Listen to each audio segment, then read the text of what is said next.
কুমিল্লা-২ আসনের এমপি অধ্যক্ষ সেলিম ভূঁইয়ার নিজ কার্যালয়ে ঈদুল ফিতরের শুভেচ্ছা বিনিময় করলেন তিতাসের ভিটিকান্দি ইউনিয়ন বিএনপির নেতা ইয়াকুব সরকার। মোহাম্মদ হানিফ মিয়ার ভিডিও প্রতিবেদনে বিস্তারিত দেখুন সব খবরে। পবিত্র ঈদুল ফিতর উপলক্ষে ২১ মার্চ শনিবার অধ্যক্ষ সেলিম ভূঁইয়া এমপি মহোদয়ের হোমনার নিজ কার্যালয়ে শুভেচ্ছা বিনিময় করেন তিতাসের বিএনপির অঙ্গ সংগঠনের বিভিন্ন নেতাকর্মীরা। একটি মাস সিয়াম সাধনার পর পবিত্র ঈদুল ফিতর নামাজ আদায় করে ঈদের দিন কুমিল্লা-২ আসনের ধানের শীষ প্রতীকে তিতাস হোমনা নির্বাচিত এমপি অধ্যক্ষ সেলিম ভূঁইয়া মহোদয়ের নিজ কার্যালয়ে বিএনপি নেতাকর্মীদের মাঝে এক মিলনমেলায় পরিণত হয়েছে।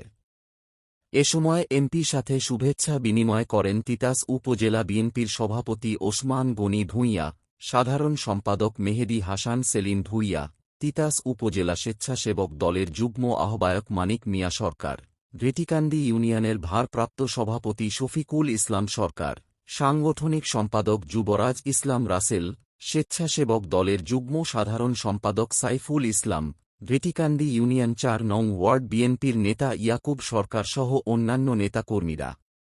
এ সময় ইয়াকুব সরকার বলেন, আমাদের প্রাণপ্রিয় তিতাস হোমনার এমপি মহোদয়ের সাথে ঈদ শুভেচ্ছা বিনিময় করে আমার কাছে অনেক ভালো লেগেছে। আমিও আমার সাথে আমার ওয়ার্ডের সকল বিএনপির নেতাকর্মীদের পক্ষ থেকে আন্তরিক অভিনন্দন ও শুভেচ্ছা। তাছাড়াও তিতাস হোমনা থেকে বিএনপির সকল নেতাকর্মীরা এমপি মহোদয়ের সাথে ঈদের শুভেচ্ছা বিনিময় করেন।